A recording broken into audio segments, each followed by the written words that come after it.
Good morning, Year 6, and welcome to a new day's reading. Now, yesterday we finished Chapter 5 and we answered some comprehension questions on the chapter because it's really quite long and lots of amazing, interesting things happened.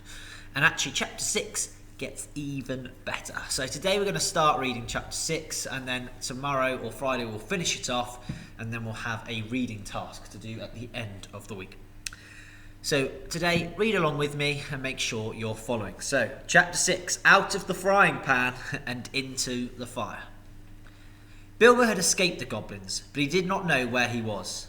He had lost hood, cloak, food, pony, his buttons, and his friends. He wandered on and on, till the sun began to sink westwards behind the mountains.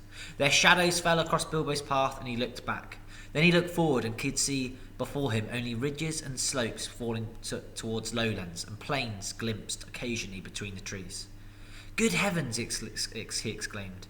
"I seem to have got right to the other side of the misty mountains, right to the edge of the land beyond. Where and oh where are Gandalf and the dwarves have got to? I only hope to goodness they are not still back in the power of the goblins." He still wandered on, out of the little high valley, over its edge and down the slopes beyond. But all the while a very uncomfortable thought was going inside him. He wondered whether he ought not, now he had the magic ring, to go back into the horrible tunnels and look for his friends.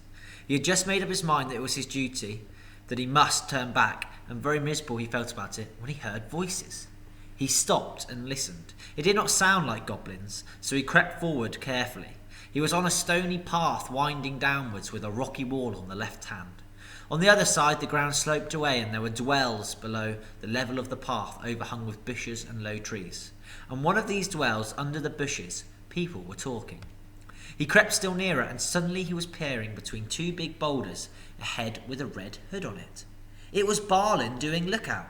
He could have clapped and shouted for joy, but he did not. He had still got the ring on, for fear of meeting something unexpected and unpleasant, and he saw that Balin was looking straight at him without noticing him. "I'll give them all a surprise," he thought, as he crawled into the bushes at the edge of the dell. Gandalf was arguing with the dwarves. They were discussing all that had happened to them in the tunnels, and wondering and debating what they were to do now. The dwarves were grumbling, and Gandalf was saying that they could not possibly go on with their journey, leaving Mr. Baggins in the hands of the goblins, without trying to find him out if he was alive or dead, and without trying to rescue him. "After all, he is my friend," said the wizard, "and not a bad little chap. I feel responsible for him. I wish to goodness you had not lost him." The dwarves wanted to know why he had ever been bought at all, why he could not stick to his friends and could come along with them, and why the wizard had not chosen someone with more sense. He's been more trouble than you so far," said one. "If you have got to go back now into the abominable tunnels to look after him, then drat him, I say." Gandalf answered angrily, "I bought him, and I don't think that are of no use. I bought him, and I don't bring things that are of no use. Either you help me to look for him, or I go and I leave you here to get out of the mess as best you can yourselves. If we can only find him again, you will thank me before all this is over. Whatever did you want to go and drop him for, Dorry?" "You would have dropped in," said Dorry. "If a goblin had suddenly grabbed your legs from behind in the dark, tripped up your feet and kicked you in the back. Then why didn't you pick him up again? Good heavens, can you ask? Goblins fighting and biting in the dark, everybody falling over bodies and with Glamdring, and Thorin was stabbing here, there and everywhere with Orcrist. All of a sudden you gave one of your blinding flashes, and we saw the goblins running back yelping. You shouted, 'Follow me, everybody,' and everybody ought to have followed you. We thought everybody had. There was no time to count, as you know quite well, till we had dashed through the gate guards, out of the lower door and helter-skelter down here, and here we are, without the burglar. Confusticate him." "And here's the burglar," said Bilbo, stepping down in the middle of them and slipping off the ring. Bless me, how they jumped. Then they shouted with surprise and delight. Gandalf was as astonished as any of them, but probably more pleased than the others. He called to Balin and told him what he thought of the lookout man who let people walk right into them without warning. It is in fact that Bilbo's reputation went up a great deal with the dwarves after this. They had still doubted that he was really a first-class burglar, in spite of Gandalf's words. They doubted no longer. Balin was the most puzzled of all, but everyone said it was a clever bit of work. Indeed, Bilbo was so pleased with their praise that he just chuckled inside and said nothing whatever about the ring. And when they asked him how he did it, he said, "Oh, just crept along, very carefully and quietly." "Well, it is the first time that even a mouse has crept along carefully and quietly under my very nose and not been spotted," said Balin, "and I take off my hood to you," which he did. "Balin at your service," said he. "Your servant, Mr. Baggins," said Bilbo. Then they wanted to know all about his adventures after they had lost him, and he sat down and told them everything, except about finding the ring. Not just now, he thought. They were particularly interested in the riddle competition, and shuddered most appreciatively at his description of Gollum. "And then I couldn't think of any other question, with him sitting beside me," ended Bilbo. "So I said, 'What's in my pocket?' And he couldn't guess in 3 guesses. So I said, 'What about your promise? Show me the way out.' But he came at me to kill me, and I ran and fell over, and he missed me in the dark. Then I followed him, because I heard him talking to himself. He thought I really knew the way out, and so he was making for it. And then he sat down in the entrance, and I could not get by. So I jumped over him and escaped, and ran down the gate." "What about the guards?" they asked. "Weren't there any?" "Oh yes, lots of them, but I dodged them. I got stuck in the door, which was only half a crack, and I lost lots of buttons," he said sadly, looking at his torn clothes. "But I squeezed through all right, and here I am."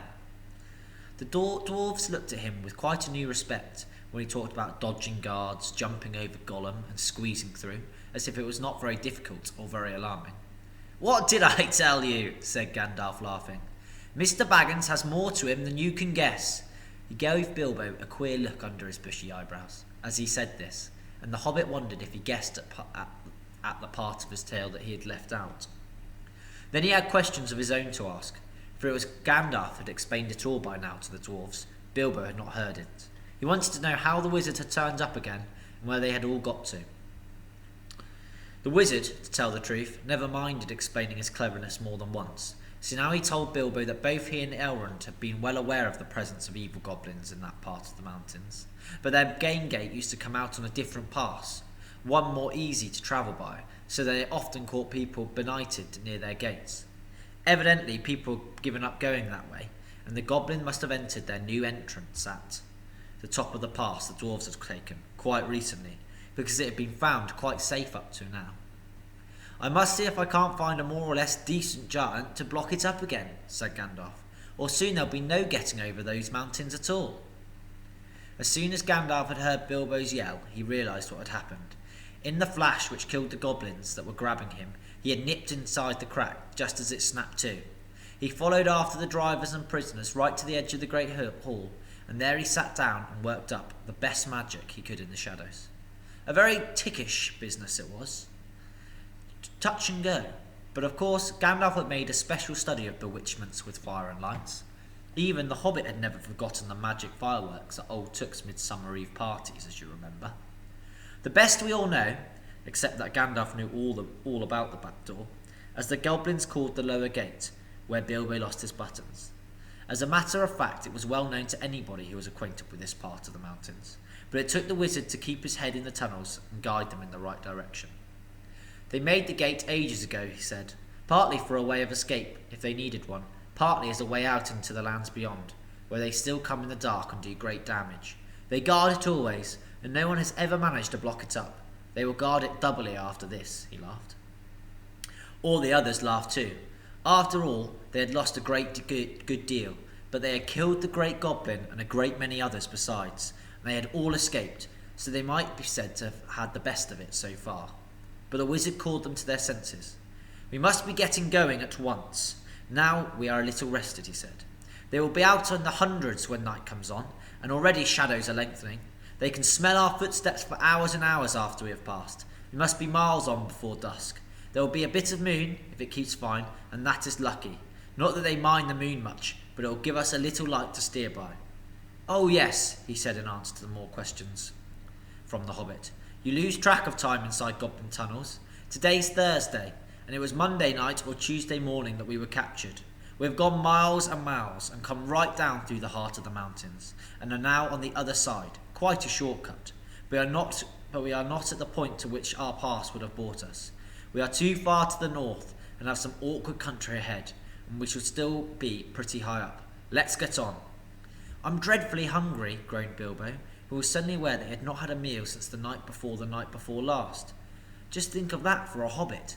His stomach felt as empty and loose as his legs all wobbly, now that the excitement was over. Can't help it, said Gandalf.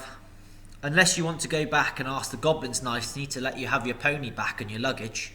No, thank you, said Bilbo. Very well then, we must tighten our belts and trudge on, or we shall be made into supper, and that will be worse than having none ourselves. As they went on, Bilbo looked from side to side for something to eat, but the blackberries were still only in flower, and of course there were no nuts, not even hawthorn berries. He nibbled a bit of sorrel, and he drank from a small mountain stream that crossed the path, and he ate 3 wild strawberries that he found on its bank, but it was not much good. They still went on and on. The rough paths disappeared, the bushes and the long grasses between the boulders, the patches of rabbit-cropped turf, the thyme and the sage and the marjoram, and the yellow rock roses all vanished, and they found themselves at the top of a wide steep slope of fallen stones, the remains of a landslide. When they began to go down this, rubbish and small pebbles rolled away from their feet. Soon large bits of splint stone went clattering down, and started other pieces below them slithering and rolling. Then lumps of rock were disturbed and bounded off, crashing down with the dust and noise. Before long the whole slope above them and below them seemed on the move, and they were sliding away, huddled all together in a fearful confusion of slipping, rattling, cracking slabs and stones. It was the trees at the bottom that saved them. They slid into the edge of a climbing wood of pines that here stood at the mountain slope from the deep darker forests of the valley below. Some caught hold of trunks and swung themselves into lower branches. Some, like the little hobbit, got behind a tree to shelter from the onslaught of rocks. Soon the danger was over, the slide had stopped, and the last faint crashes could be heard as the largest of disturbed stones went bouncing and spinning among the bracken and pine roots far below. Well, that has got us on a bit, said Gandalf, and even goblins tracking us will have a job to come down here quietly.